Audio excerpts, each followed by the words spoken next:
Get your tissues ready.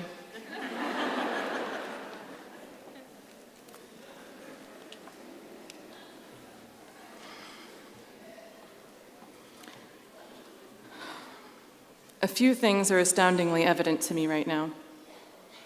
That I'm absolutely terrified of giving this speech. That I absolutely must give this speech. And that the only way that I'm going to manage to share anything of value is to do so from a place of authenticity and vulnerability. That last part is especially terrifying for me. And yet I know that the best gift that I can share with you is my humanity. The default mode of functioning so often seems to be to sacrifice our authenticity and instead, in the words of Brené Brown, to hustle for our worthiness. So, in keeping with my commitment to stand before you today, a totally real and whole human being, I'm going to tell you how I ended up here on this stage. The moment that I decided to get a degree in psychology was a particularly salient one for me. I was 19 and living on the streets of Hollywood. I spent my days begging for change and my evenings numbing myself with drugs and alcohol. I ate out of trash cans or whatever was given to me by people passing by. I slept on rooftops or in parks, often while clutching a weapon out of fear of being raped or robbed. Previous to living on the streets, I had spent my teen years living in institutions,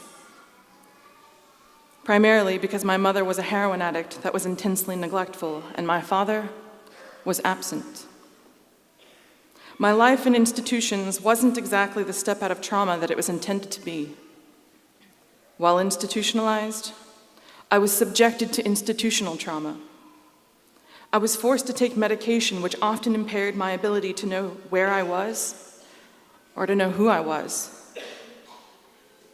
I lived in a disoriented fog. There are long stretches of my childhood during this time that I can't recall, that I slept through, or that I was immobile. I didn't play outside because all of the doors and windows where I lived were locked. I spent a lot of time being tied to beds as a kid. My childhood was devoid of warmth and gentleness. My playgrounds and caregivers, sterile and cold. The message that I got was that something was deeply wrong with me and that I needed to be fixed. The question that seemed to be on all of the psychologists and psychiatrists' minds was, what's wrong with you? No one had ever bothered to ask me, what happened to you? I was a job, a paycheck, a diagnosis, a 12:30 appointment. My humanity was systematically stripped from me, and then, when I became an adult, I was released into the world with no support and lots of trauma. As I sat on Hollywood Boulevard, tired and sunburned, I had finally had enough. I declared loudly and with my entire being that I was going to get off of the streets and better myself, and that I was going to help others who had similar life challenges find their way. I spent my first few years in college, floating around, trying to figure out the best way to help others. I eventually settled on becoming a photojournalist, and upon my first trip to India, quickly realized that it was not the impact that I wanted to make. The only thing left was to commit to my long-held vision of becoming a mental health provider and changing the way that we do mental health. So I did. I completed my first 2 years of school in upstate New York and received an associate's degree. Then I transferred to CUNY SPS and have spent the last 2 years working towards a bachelor's in psychology. While pursuing a psychology degree, I often had to make my way through content that forced me to confront my past in the mental health system. I had to look deeply at the system that had caused me so much harm in my youth, and often I tried to do it unflinchingly so that I could meet deadlines and thrive in the here and now. I regularly had symptoms of PTSD during my associate's and bachelor's. Often, I would wake up from dreams that I was locked inside of a place that I couldn't get out of.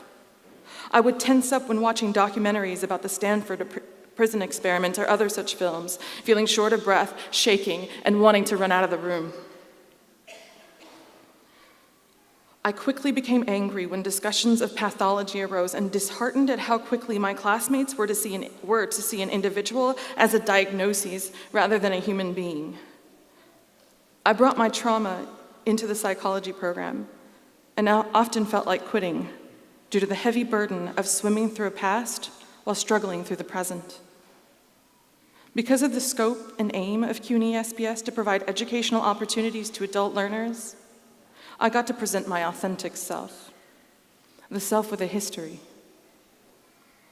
Rather than trying to pass for a 20-something-year-old who came from an average American household, I got to share my real experiences of abuse and trauma with my professors and classmates.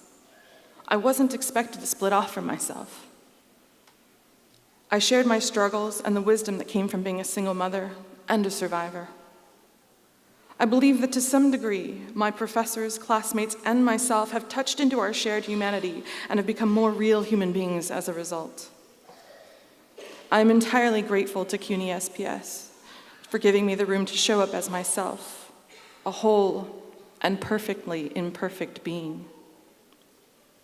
Today, I work in the mental health system, providing trauma-informed care to people who have a past similar to my own.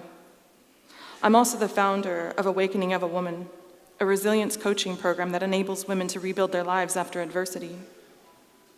From where I'm standing today, it's easy to see that adversity is not some place that you travel out of or through as quickly as possible, but rather, it's a path to awakening to our authentic selves, an alchemic gift that you take with you, transforming whatever it touches into spiritual gold.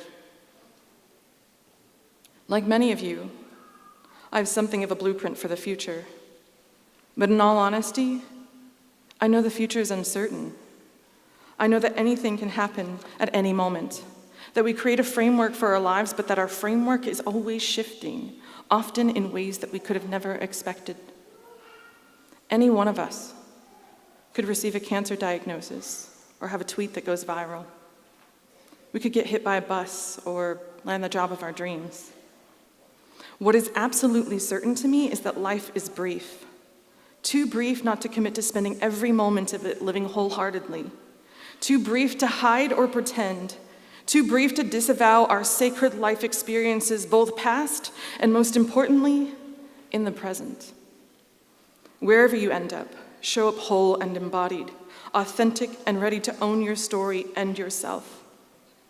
In the words of Buddhist Zen monk Shunryu Suzuki Roshi, nothing we see or hear is perfect, but right there in the imperfection is perfect reality. Thank you.